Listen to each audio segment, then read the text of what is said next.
Checks required for structural design of a high-rise building. The structural design of a high-rise building involves several checks to ensure its safety and stability. Here are some essential checks that are typically performed. 1. Load analysis. Determine and analyze the loads acting on the structure, including dead loads, weight of the building and permanent fixtures, live loads, occupancy and intended use, wind loads, seismic loads, and other applicable loads.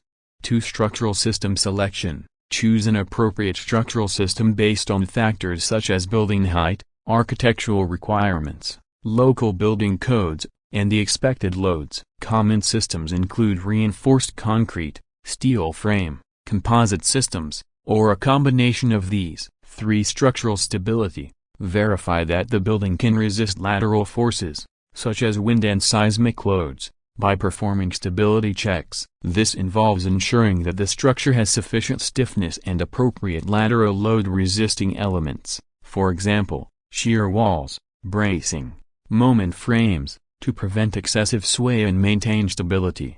4. Structural analysis. Perform a detailed structural analysis using engineering software to evaluate the internal forces and stresses within the building components. This analysis helps determine the sizes and reinforcement requirements for structural elements. Foundation design. Design the foundation system to safely transfer the loads from the superstructure to the ground. This involves assessing the soil conditions, considering settlement, and designing footings, piles, or other foundation elements accordingly.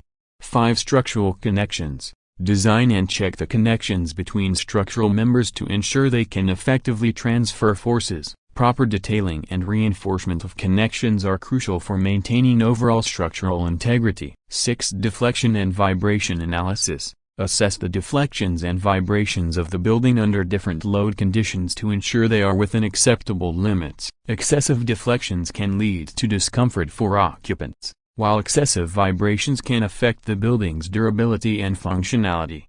7. Fire resistance. Evaluate the fire resistance of structural elements to comply with building codes and safety regulations. This involves selecting appropriate fire-rated materials and designing structural systems that can withstand the expected fire exposure. 8. Constructability. Consider the constructability of the design, ensuring that the structural elements can be efficiently built and assembled on site. This involves evaluating material availability, construction techniques, and coordination with other building systems. Code compliance. Ensure that the structural design meets all relevant building codes, regulations, and standards specific to the project's location. Compliance with local seismic design codes and wind load requirements is particularly important for high-rise buildings.